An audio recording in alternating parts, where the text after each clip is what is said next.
Dear students, my name is Sudhiraj Verma and I'll be teaching you organic chemistry. I have done my BTech from IIT Kanpur in chemical engineering and MTech from IIT Bombay in petroleum engineering. The question is, why organic chemistry? Organic chemistry is one branch of chemistry which is very interesting and very systematic. And my whole approach in this will be so that all students should get interested in organic chemistry and be very comfortable with organic chemistry. And please understand, I am repeatedly telling you, this is a very easy branch of chemistry. But you have to take few things in mind before we go ahead. Unlike physical chemistry, where each and every chapter is loosely connected to each other, here in organic chemistry, each and every chapter is very strongly connected to each other. So let's take an example. From alkanes, we can make alkenes. From alkenes, we'll make alkyl halide. From alkyl halide, we'll make alcohols. From alcohols, we'll go to aldehydes. From aldehydes, we'll go to acids. So what you see, each and every chapter is connected to each other. So whenever you study organic chemistry, you have to study as a whole, together. Don't give breaks in between. So find your time where you can do all in all. Yes, last 2-3 chapters where carbohydrates, polymers, etc., you can do them later. But the main part of organic chemistry, trill nitrogen compounds, have to be done in one go. Other thing which we have done in this lecture is, because it's a wonderful medium where we can do animations, try to show you everything as much possible in 3 dimensions. Please remember, organic molecules are mainly in 3 dimensions. So lot of times students ask me, how does this happening? Why it is attacking from this side, why it is not attacking from this side? What is steric hindrance? All those questions you will be able to answer once you go through these lectures together. One more last point is, whole series has been made in mind so that people at board level can understand it very well. So the basic concepts have been made very clear. But the questions which we have taken is not only board levels but IIT level also. So that those students preparing for IIT level will be able to appreciate how to do those questions based on these basic concepts. And I can tell you, once you attend all these lectures, you will be so comfortable with organic chemistry that you are going to do very well in this. Thank you. Dear students, मैं आपको organic chemistry पढ़ाऊंगा और basically we'll start with the chapter. पहला chapter शुरू करते हैं जो है बेसिक ऑर्गेनिक केमिस्ट्री. इससे पहले कि हम ऑर्गेनिक केमिस्ट्री स्टार्ट करें, पहली बात तो हमको ये समझनी चाहिए कि ऑर्गेनिक केमिस्ट्री होती क्या है, इसका मतलब क्या है. थोड़ा सा इसकी हिस्ट्री के बारे में हम देखते हैं. जब केमिस्ट्री स्टार्ट हुई थी, जो हमारी मॉडर्न केमिस्ट्री जिसको हम बोलते हैं स्टार्ट हुई थी, तो बहुत सारी चीजें उसमें किसी को मालूम नहीं थी, धीरे धीरे डिस्कवर हो रही थी.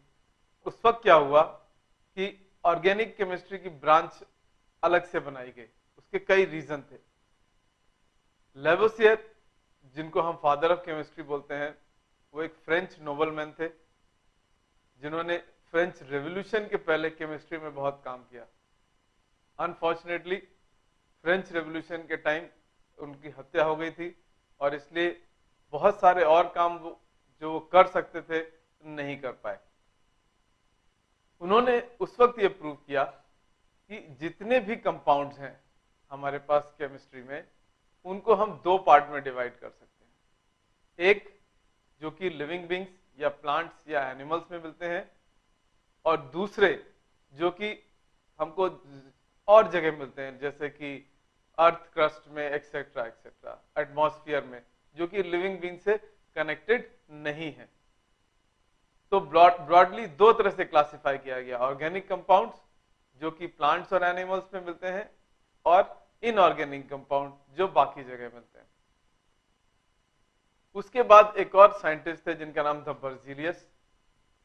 उन्होंने बहुत सारे एक्सपेरिमेंट करे और इनऑर्गेनिक कंपाउंड्स को आइडेंटिफाई करके बनाने की कोशिश करी, लेकिन फाइनली उन्होंने एक अपना अजम्पशन निकाला जिसको बोलते हैं वाइटल फ्योर्स थ्योरी।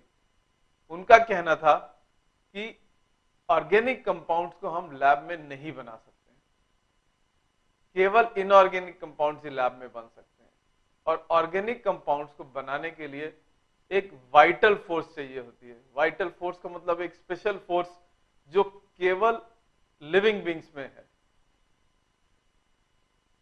उसके बाद 1828 में वोलर एक एक्सपेरिमेंट कर रहे थे। उन्होंने क्या किया, अमोनियम साइनेट को लिया और उसको हीट किया और उससे उनको यूरिया मिल गया। अगर इस रिएक्शन को हम देखें तो ये सिंपल रीअरेंजमेंट रिएक्शन है, मींस एटम्स ने अपने आप को इधर से उधर रीअरेंज करके एक दूसरा प्रोडक्ट बना लिया। इसमें ना हम कुछ ऐड कर रहे हैं ना कुछ इसमें से निकाल रहे हैं। जितने एटम्स लेफ्ट साइड में है उतने ही एटम्स राइट साइड में है। लेकिन एक बहुत बड़ा डिफरेंस है, अमोनियम साइनेट हमको मिनरल्स के साथ मिलता है, ये इनऑर्गेनिक केमिकल है, और यूरिया एक ऑर्गेनिक केमिकल है। तो इस एक छोटे से रिएक्शन से ये प्रूव हो गया कि जो वाइटल फ्योर्स थ्योरी है वो पूरी बेकार है, उसको हटा दिया गया। जैसे ही ये हुआ उसके बाद से बहुत सारे और साइंटिस्ट काम करने लगे इस पे। कोलबे ने 1848 में एसिटिक एसिड बनाया, बर्थलॉट ने 1856 में मीथेन बनाया, और ये सब फिर उन्होंने लैब में किए। ये रिएक्शन जो हम आपको दिखा रहे हैं, पहले कैसे कार्बन और हाइड्रोजन की मदद से उन्होंने एसिटिलीन बनाई, उससे उन्होंने एसिटिक एसिड बना दिया, और ये सारा काम लैब में किया गया। मतलब ऑर्गेनिक कंपाउंड्स अब लैब में बनाए जाने लगे। 1856 और आज की तारीख में अब अगर हम देखें तो हजार नहीं, लाखों नहीं, करोड़ों ऑर्गेनिक कंपाउंड्स लैब में बनाए जा चुके हैं। हाँ, ये सही है कि कुछ बहुत ही बड़े complex organic compounds like DNA, RNA अभी लैब में नहीं बनाए जा सके हैं। लेकिन अगर आप लोग को याद होगा, लास्ट ईयर जिनको नोबेल प्राइज मिला था, उन्होंने डीएनए का एक ह्यूमंस का नहीं, लेकिन जो सबसे सिंपलेस्ट फॉर्म होते हैं बैक्टीरिया, उसका डीएनए लैब में बना लिया है। मतलब क्या है कि धीरे धीरे अब हम उस जगह पहुंच रहे हैं जहां पे हम कोई भी ऑर्गेनिक कंपाउंड बना सकते हैं। एंड फाइनली हम क्या चाहते हैं, या साइंटिस्ट क्या चाहते हैं, कि कोई भी इंसान, जानवर, उसको रिप्लिकेट किया जा सके, उसको दोबारा सिंथेटिक करके बनाया जा सके।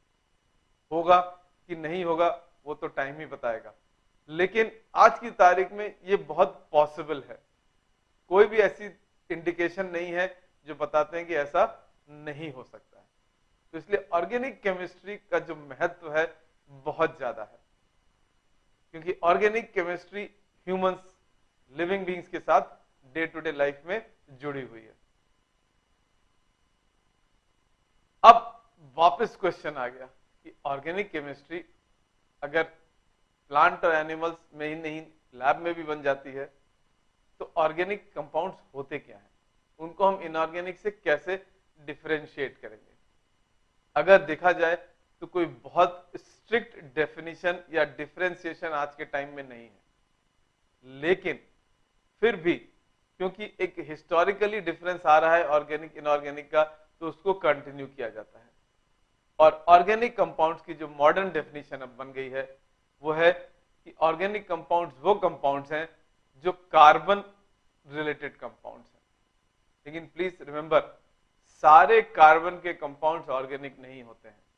कार्बन डाइऑक्साइड ऑर्गेनिक नहीं है, लेकिन सारे ऑर्गेनिक कंपाउंड्स में कार्बन होना जरूरी है। तो ऑर्गेनिक केमिस्ट्री कार्बन और उसके रिलेटेड कंपाउंड्स है। एक दूसरी डेफिनेशन भी है, क्योंकि जो सबसे बेसिक कार्बन का कंपाउंड है उसको बोलते हैं हाइड्रोकार्बन, जिसमें कार्बन और हाइड्रोजन होते हैं। तो हाइड्रोकार्बन्स में अगर हम एक एच हटा दें, उसकी जगह कुछ और ग्रुप लगा दें, तो दूसरा ऑर्गेनिक कंपाउंड बन जाएगा। तो इसलिए ऑर्गेनिक कंपाउंड्स को हम ये भी बोल सकते हैं कि वो हाइड्रोकार्बन एंड इट्स डेरिवेटिव्स की केमिस्ट्री है।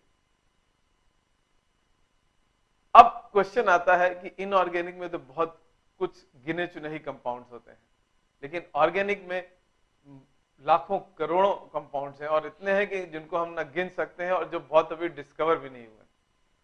तो इसका रीजन क्या है? रीजन बहुत सिंपल है। सबसे जो इंपॉर्टेंट रीजन है उसको हम बोलते हैं कैटिनेशन। कैटिनेशन कार्बन की वो प्रॉपर्टी है जिससे carbon to carbon to carbon बहुत लंबी चेन बन सकती है। और ऐसा क्यों होता है? क्योंकि ये जो एटम्स है कार्बन टू कार्बन, वो उनकी बॉन्डिंग बहुत स्ट्रांग होती है। अब carbon to carbon single bond भी बन सकता है, carbon to carbon double bond भी बन सकता है और carbon to carbon triple bond भी बन सकता है। इनऑर्गेनिक केमिस्ट्री में कार्बन चैप्टर आपने किया होगा, उसमें कैटिनेशन और ये pi bond, p pi to p pi, p pi to p pi, double bond triple bond के बारे में भी पढ़ा होगा। और ये भी आपने पढ़ा होगा कि ऐसा क्यों होता है, क्योंकि वो कार्बन की साइज के मारे होता है, वो छोटा है इसलिए होता है। कार्बन में बहुत स्ट्रेट चेन कंपाउंड बन सकते हैं, ब्रांच चेन कंपाउंड बन सकते हैं, साइक्लिक कंपाउंड बन सकते हैं। अगर हम साइक्लिक कंपाउंड्स को देखें तो साइक्लिक कंपाउंड में भी सिंगल बॉन्ड हो सकते हैं, डबल बॉन्ड हो सकते हैं या ट्रिपल बॉन्ड भी हो सकते हैं। तो रीजन क्या है कैटिनेशन का? रीजन है बॉन्ड एनर्जी। अब हम देखते हैं कार्बन के ग्रुप में अगर हम पीरियोडिक टेबल को ले तो कार्बन के नीचे सिलिका है, सिलिका के नीचे सल्फर, सल्फर, फास्फोरस, नाइट्रोजन और ऑक्सीजन। ये कुछ ये जो हमारे पी ब्लॉक के कंपाउंड्स हैं जो कि ऑर्गेनिक में बहुत ज्यादा पाए जाते हैं, इनकी हम बॉन्ड एनर्जी को अब कंपेयर करते हैं तो क्या देखते हैं? Carbon to carbon bond energy is 83 kilo joule per mole, जो कि एक बहुत हाई नंबर है। उसके बाद जो क्लोजेस्ट है वो सिलिका या सल्फर की है जो कि अराउंड 54 है, जो कि नियरली 2/3 के आसपास है। और देखें फास्फोरस की 50 है, नाइट्रोजन की तो और कम 39 हो जाती है, ऑक्सीजन की 35 हो जाती है। तो इस प्रॉपर्टी के मारे कार्बन टू कार्बन कैटिनेशन बहुत स्ट्रांग हो जाता है। तो जिसको बोलते हैं tendency of catenation.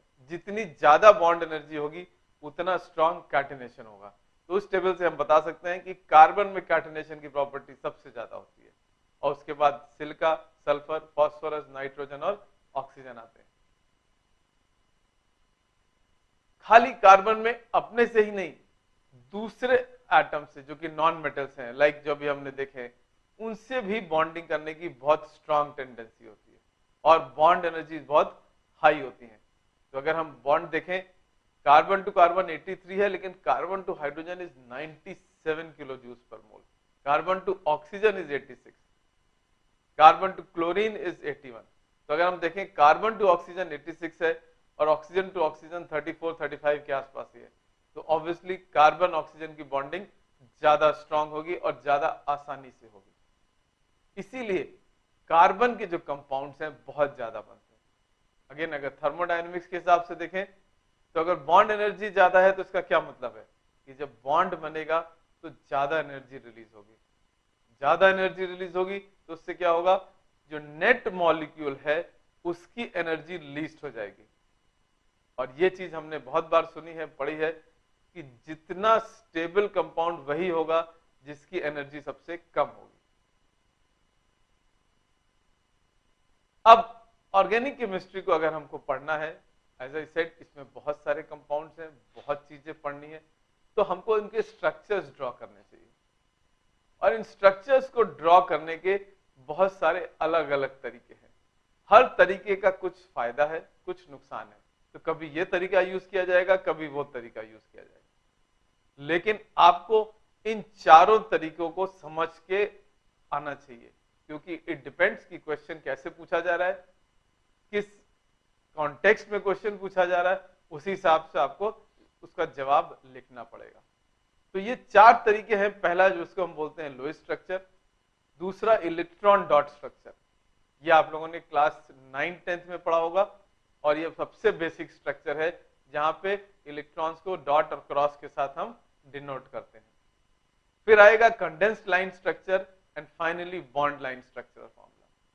Bond line structural formula जो है धीरे धीरे मोस्ट एडवांस्ड है, बहुत आसान है बनाना, लेकिन इसको वही बना सकते हैं जिनको ऑर्गेनिक केमिस्ट्री में थोड़ा बहुत ज्ञान आ जाएगा। तो let's start with the lowest structure.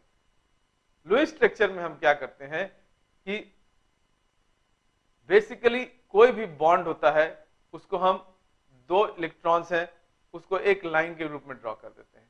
मतलब अगर एक एटम ये है, इसका ये बॉन्ड है, और दूसरा है इसका ये बॉन्ड है, ये दोनों एक दूसरे से बॉन्ड बनाएंगे तो हम इसको एक सिंपली लाइन बना देंगे। एक लाइन का मतलब है कि वहां पे 2 इलेक्ट्रॉन्स हैं और बॉन्डिंग हो रही है। लेकिन अगर 2 लाइनें हैं, इसका ये मतलब है कि 2 इलेक्ट्रॉन इधर 2 इलेक्ट्रॉन इधर, टोटल 4 बॉन्ड्स हो गए।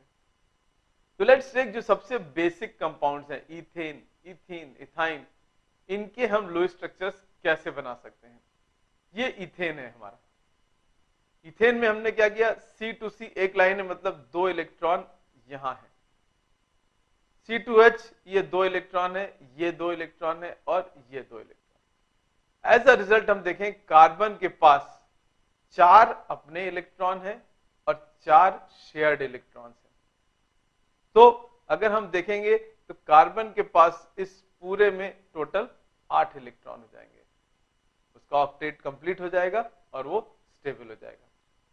हाइड्रोजन को देखें, हाइड्रोजन के पास एक अपना इलेक्ट्रॉन है, एक इसका इलेक्ट्रॉन है, तो ये क्या हो जाएगा, हाइड्रोजन के पास कितने इलेक्ट्रॉन हो गए, 2। हाइड्रोजन का भी ऑक्टेट कंप्लीट हो जाएगा।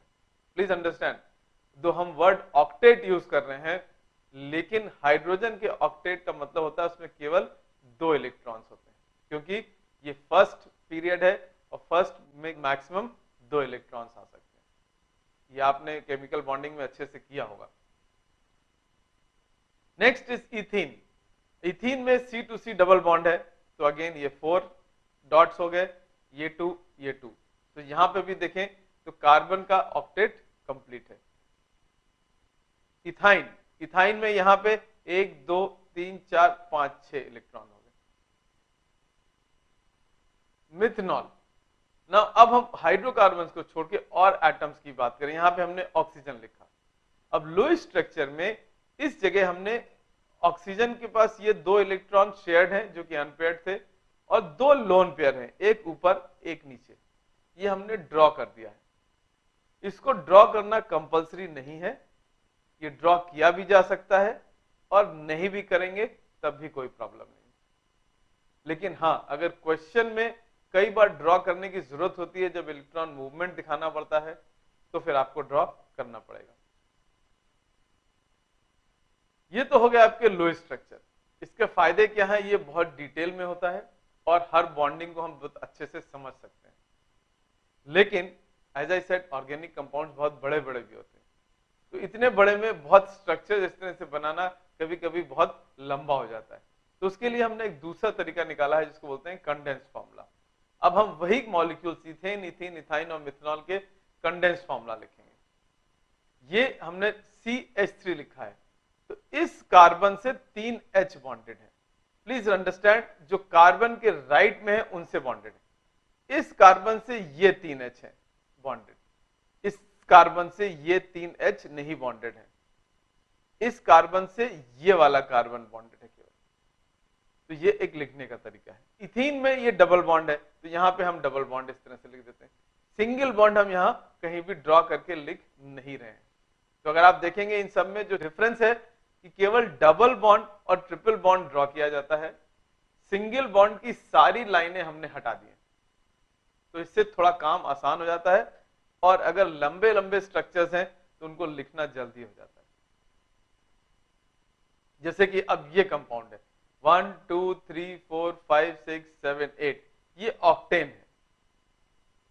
अब ऑक्टेन को हम लिखेंगे इस तरह से। अगेन कंडेंस तो है, स्टिल बहुत लंबा है, तो इसको एक फर्दर कंडेंसेशन कर दिया जाता है। कैसे? इस तरह से। इस CH2 होल 6 का मतलब है कि इन दोनों के बीच में 3 CH2 हैं, 1 2 3 4 5 और 6। तो ये और भी कंडेंस्ड फॉर्म हो गया। लेकिन कंडेंस्ड फॉर्म में थोड़ा समझ के लिखिएगा, ध्यान से रखिएगा, क्योंकि कई बार इसमें आप लोग गलती कर सकते हैं, इसलिए इसकी प्रैक्टिस अच्छे से कर लीजिए। फाइनली जो हम करने जा रहे हैं उसको हम बोलते हैं लाइन फॉर्मूला। ये ड्रॉ करने में सबसे आसान होता है। जैसे कि अब ये है ब्यूटेन हमारा, इवन कंडेंस फॉर्म में इतना बड़ा हो गया, और ब्यूटेन को अगर हम लाइन फॉर्म में करें तो ये हो गया हमारा। अब ये 3 लाइनें, इसमें केवल 3 लाइनें हैं, तो आप बोलेंगे इसमें ब्यूटेन कैसे हुआ। इसमें जो रूल है कि 1 2 3 4 ये कार्बन हो गए, जहां पे भी एंड है लाइन का वो कार्बन है, जहां पे भी बेंड है लाइन का वो कार्बन है, तो ये 4 कार्बन हो गए। अब कार्बन टू कार्बन 4 वैलेंसी होती है, तो अगर हम इस कार्बन को देखें, इसने इस कार्बन के साथ एक वैलेंसी बना ली है, इसका मतलब इसकी 3 वैलेंसी खाली है, तो ये 3 हाइड्रोजन के साथ बॉन्ड बना लेगा। अगर इस कार्बन को देखें, इसने 1 2 वैलेंसीज बना ली हैं, तो ये 2 हाइड्रोजन के साथ बॉन्ड बना लेगा। तो इसमें क्या है, हाइड्रोजन नहीं लिखते हैं, ये इस तरह से ये हाइड्रोजन नहीं लिखते हैं, ये कार्बन नहीं लिखते हैं। तो ये अगर हम पूरा लोएस्ट स्ट्रक्चर बनाएंगे तो ये इस तरह से फॉर्मूला हो जाएगा। एज यू सी, इसको लिखना बहुत लंबा काम है, तो हम क्या करते हैं, सिंपली लाइन फॉर्मूला इस तरह लिख देते हैं। लेकिन लाइन फॉर्मूले में अगर कार्बन और हाइड्रोजन को छोड़ के कोई एटम आता है तो उसको आपको लिखना पड़ेगा। अभी हम उसको देखेंगे कि हम कैसे करते हैं। अब ये हमारा कंडेंस्ड है, 1 2 3 4 5 6 7 8, इसमें 9 कार्बन है, और ये कार्बन इस कार्बन के साथ ज्वाइंट है। इसी को अगर हम लुईस स्ट्रक्चर में ड्रॉ करेंगे तो हमको इस तरह से ड्रॉ करना पड़ेगा। तो हम क्या देख रहे हैं कि ये थोड़ा सा लंबा तरीका हो गया, और अगर इसको हमको लाइन में ड्रॉ करना है तो हम ऐसे ही ड्रॉ कर देंगे, इस तरह से करके। ये सबसे आसान है, लेकिन ऑब्वियसली इसमें थोड़ा सा आपको समझ के, ये टर्मिनल कार्बन है, ये भी मिथाइल ग्रुप है, ये बीच वाला कार्बन है, इसमें वैलेंस आपको अपने आप एडजस्ट करने पड़ेंगे। अब हम 2 ब्रोमोमीथेन को ड्रॉ करने की कोशिश करते हैं। 2 ब्रोमोमीथेन कंडेंस्ड में इस तरह से ड्रॉ होगा, लोएस्ट स्ट्रक्चर में इस तरह से ड्रॉ होगा, और लाइन में इस तरह से ड्रॉ होगा। ये हमने आपको पहले बताया था कि ये ब्रोमीन है, ये कार्बन नहीं है, और ये हाइड्रोजन नहीं है, तो इसको आपको पूरा लिखना पड़ेगा। कार्बन और कार्बन से ज्वाइंट हाइड्रोजन नहीं लिखे जाते हैं लाइन डायग्राम में, उसके सिवा जितने भी एटम्स हैं सब लिखे जाएंगे यहां पे। नाउ साइक्लिक कंपाउंड्स इस तरह से आ गए, साइक्लोपेंटेन इस तरह से लिख दिया हमने, ये हमारा लोएस्ट स्ट्रक्चर है और ये हमारा लाइन डायग्राम है। साइक्लोहेक्सेन इस तरह से हो जाएगा, इसमें ये Cl है, तो यहां पे हमको Cl इस तरह से लिखना पड़ेगा। तो ये आपका हो गया क्लोरोसाइक्लोहेक्सेन। फिर ध्यान दीजिए, क्लोरीन को हम लिख रहे हैं, कार्बन हाइड्रोजन नहीं लिख रहे हैं। लाइन डायग्राम एक्सेट्रा ड्रॉ करने के बाद अब हम क्लासिफिकेशन ऑफ ऑर्गेनिक कंपाउंड सीखते हैं। ऑर्गेनिक कंपाउंड्स को हम जो क्लासिफाई करते हैं वो बेसिकली 2 पार्ट में करते हैं। एलिसाइक्लिक मतलब ओपन चेन, साइक्लिक मतलब क्लोज चेन। इसके बाद फर्दर इनका क्लासिफिकेशन होता है, मतलब एलिसाइक्लिक में ये सिंपली ओपन चेन हो जाएगा, साइक्लिक में ये क्लोज चेन कंपाउंड होंगे, इस तरह से इनका फर्दर क्लासिफिकेशन करते हैं। साइक्लिक में एक होता है होमोसाइक्लिक, होमोसाइक्लिक में जितनी भी एटम्स हैं वो सब कार्बन के ही एटम्स होते हैं, इसलिए इसको कई बार कार्बोनिल कंपाउंड्स भी बोला जाता है। और हेट्रोसाइक्लिक में ज्यादातर तो कार्बन ही होंगे, लेकिन 1 या 2 नॉन कार्बन कंपाउंड भी उस साइकिल में आ जाएंगे। अभी हम इसके बाद उनको ड्रॉ करके उनके कुछ एग्जाम्पल देखेंगे। होमोसाइक्लिक और कार्बोलिक, जिसमें बेसिकली हमने क्या बोला था कि सारे कार्बन के ही साइकिल में होंगे। इसमें भी 2 होते हैं, एलिसाइक्लिक एंड एरोमेटिक। दोनों में ही कार्बन है, लेकिन ये जो डिफरेंस है ये इनकी प्रॉपर्टीज के बेसिस पे है। मतलब ये किस तरह से बिहेव करते हैं कंपाउंड्स और किस तरह से रिएक्ट करते हैं। एलिसाइक्लिक को हम फर्दर डिवाइड कर सकते हैं मोनोसाइक्लिक, मतलब केवल एक सर्कल, और उसके सिवा बाईसाइक्लिक, स्पाइरो, ट्राईसाइक्लिक बहुत सारे होते हैं, मतलब एक से ज्यादा साइकिल। यहां पे दो हम मेंशन करेंगे केवल, बाईसाइक्लिक और स्पाइरो, एंड इनको हम एम्फसाइज कर रहे हैं कि ये दोनों अभी कोर्स में नहीं है। हाँ, आज से 7 साल 8 साल पहले का जो सिलेबस था उसमें ये कोर्स में थे, तो अगर आप इनके कहीं, अभी हम बाद में इसको डिटेल में डिस्कस करेंगे, इनके क्वेश्चंस अब आपको नहीं करने हैं। Coming to aromatic compounds, aromatic cyclic होते हैं लेकिन स्पेशल टाइप कंपाउंड्स होते हैं जो कि बहुत स्टेबल होते हैं। इसमें दो तरह से डिवाइड करेंगे, बेंजीनॉइड कंपाउंड्स, मतलब जो बेंजीन और उसके डेरिवेटिव्स हैं, और बहुत सारे एरोमेटिक कंपाउंड्स होते हैं जो बेंजीन और उसके डेरिवेटिव्स नहीं होते हैं, which are called non benzenoid compounds. Again ये हमारे कोर्स में नहीं है, इनको हमको नहीं करना है डिटेल में। अब कमिंग बैक टू जो हमारा लाइन डायग्राम था जो हम डिस्कस कर रहे थे, हमने क्या बताया था कि लुईस स्ट्रक्चर सबसे लंबा होता है, लेकिन उसको ड्रॉ करने के कई यूजफुल तरीके होते हैं। क्योंकि सपोज क्वेश्चन आया आपका कि आपको एसीटोन के सिग्मा और पाई बॉन्ड निकालने हैं, तो अगर आप लाइन डायग्राम ड्रॉ करेंगे तो नहीं होगा, कंडेंस ड्रॉ करेंगे तो काम आपका नहीं चलेगा। अगर आपको सिग्मा और पाई बॉन्ड्स टोटल फाइंड करने हैं किसी भी कंपाउंड में, तो आपको उसका लुईस स्ट्रक्चर ड्रॉ करना ही पड़ेगा। तो पहला काम, हम उसका लुईस स्ट्रक्चर का, ये कंडेंस स्ट्रक्चर है, इससे काम नहीं चलेगा, तो हमने उसका लुईस स्ट्रक्चर ड्रॉ किया। अब हम इसमें काउंट करना शुरू करेंगे कि हमारे पास कितने बॉन्ड्स हैं। ये लुईस स्ट्रक्चर है, प्लीज अंडरस्टैंड, पहला बॉन्ड हरदम सिग्मा बॉन्ड होता है, तो जितनी भी सिंगल्स लाइन दिख रही हैं आपको, ये 8, ये तो सिग्मा बॉन्ड हो गई। अब डबल बॉन्ड पे आ जाइए। डबल बॉन्ड में एक सिग्मा होता है और एक पाई होता है, पहले सिग्मा बनेगा फिर पाई बनेगा। तो अगर हम काउंट करें तो सिग्मा हमारे 8 + 1 9 हो गए, पाई हमारा 1 बॉन्ड हो गया। तो अगर सिग्मा पाई बॉन्ड आपको निकालना है, अगर आपको रेजोनेंस निकालना है, रेजोनेटिंग स्ट्रक्चर जब हम बाद में देखेंगे करना है, तो आपको लुईस स्ट्रक्चर ही ड्रॉ करना पड़ेगा। लाइन डायग्राम एसीटोन का इस तरह से होता है।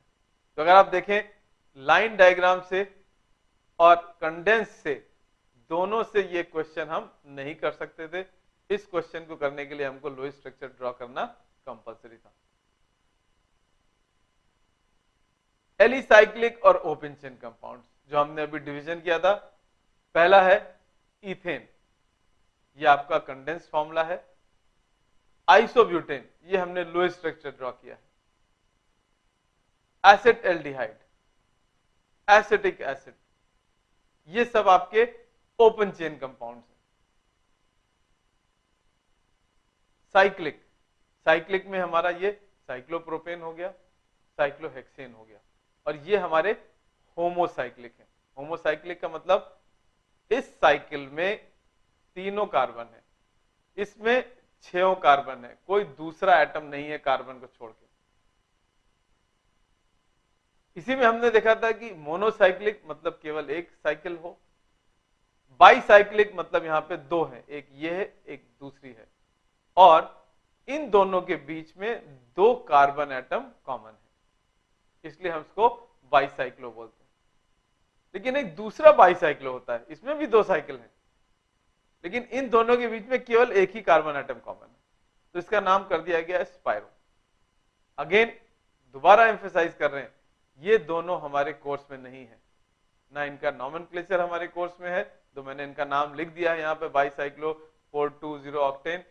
कैसे आया ये हम नहीं करेंगे, ये अब कोर्स के बाहर है। हेट्रोसाइक्लिक, अब हेट्रोसाइक्लिक में क्या है, 1 2 3 4 5 तो कार्बन है, लेकिन एक कार्बन को छोड़कर नाइट्रोजन आ गया। सिमिलरली यहाँ पे 1 2 3 4 है, एक ऑक्सीजन आ गया। नाउ इनको हम स्ट्रिक्टली कोर्स में नहीं है ये सब कंपाउंड्स, लेकिन कुछ कंपाउंड्स हैं जैसे पिपरीडाइन हो गया, पिरिडीन हो गया, टेट्राहाइड्रोफ्यूरिन हो गया, ये कई जगह यूज किए जाते हैं as a solvent et cetera et cetera, और कई जगह रिएक्शंस में यूज होते हैं। तो कुछ कॉमन कंपाउंड्स हैं जिनके कॉमन नेम्स आपको याद करने पड़ेंगे, दो इनका आईयूपीएसी नॉमेनक्लेचर हमारे कोर्स में नहीं है। और इनकी प्रॉपर्टीज एलिफैटिक मतलब ओपन चेन कंपाउंड की ही तरह होती है, भले ही साइक्लिक होते हैं लेकिन ये behave reaction wise open chain compound की तरह करते हैं। उसके बाद एरोमेटिक्स, अगेन ये भी साइक्लिक कंपाउंड्स हैं, लेकिन इनकी प्रॉपर्टीज ओपन चेन या होमोसाइक्लिक के से बिल्कुल डिफरेंट हो जाती है, नॉर्मल होमोसाइक्लिक या एलिसाइक्लिक से। ये हमारा बेंजीन है, यहाँ 6 कार्बन है, इनके बीच में 6 सिग्मा बॉन्ड है और 3 पाई बॉन्ड है। जब हम हाइड्रोकार्बन चैप्टर करेंगे तब देखेंगे कि क्या रीजन है कि एरोमेटिक कंपाउंड्स एरोमेटिक्स होते हैं और उससे क्या फर्क आता है। ये कुछ कॉमन है, एलेनिन, नैफ्थलीन जो हमारे कोर्स में है। इसी तरह से नॉन बेंजेनॉइड भी हैं हमारे पास। नॉन बेंजेनॉइड का मतलब जो बेंजीन या उसके डेरिवेटिव नहीं है। एक एग्जांपल है ट्रोपोलिन, ये होमोसाइक्लिक भी है लेकिन ये एरोमेटिक भी है, लेकिन ये बेंजीन और उसका डेरिवेटिव नहीं है। इसी में हेट्रोसाइक्लिक हो सकते हैं। ये तीनों हमारे एरोमेटिक कंपाउंड्स हैं, फ्यूरान, थायोपीन एंड पिरिडीन, लेकिन ये हेट्रोसाइक्लिक है। यहाँ पे ऑक्सीजन, यहाँ सल्फर, यहाँ पे नाइट्रोजन आ गया।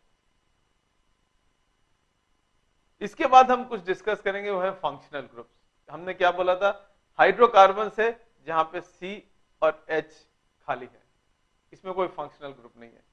लेकिन अगर हम H को हटा दें और इसकी जगह कुछ और ऐड कर दें, लेट्स से OH, अब OH एक फंक्शनल ग्रुप कहलाता है, इसको हम बोलते हैं हाइड्रोक्सिल।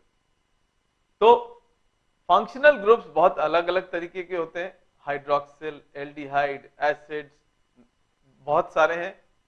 इनफैक्ट अगर हम स्ट्रिक्टली स्पीकिंग हैं तो there are nearly 400-300 functional groups overall in organic chemistry, लेकिन हमारे कोर्स में बस 15 से 18 हैं, जो हम नॉमेनक्लेचर जब करेंगे तो उनको आपको बता देंगे, और आपको केवल वही फंक्शनल ग्रुप, उनका नाम और उनकी प्रॉपर्टीज याद करनी है, बाकियों के बारे में नहीं सोचना। इसके बाद एक टर्म आता है होमोलोगस सीरीज। होमोलोगस सीरीज का मतलब है कि कई कंपाउंड्स एक दूसरे से सिमिलर हैं और केवल उनके बीच में एक CH2 या एक पर्टिकुलर यूनिट का डिफरेंस होता है।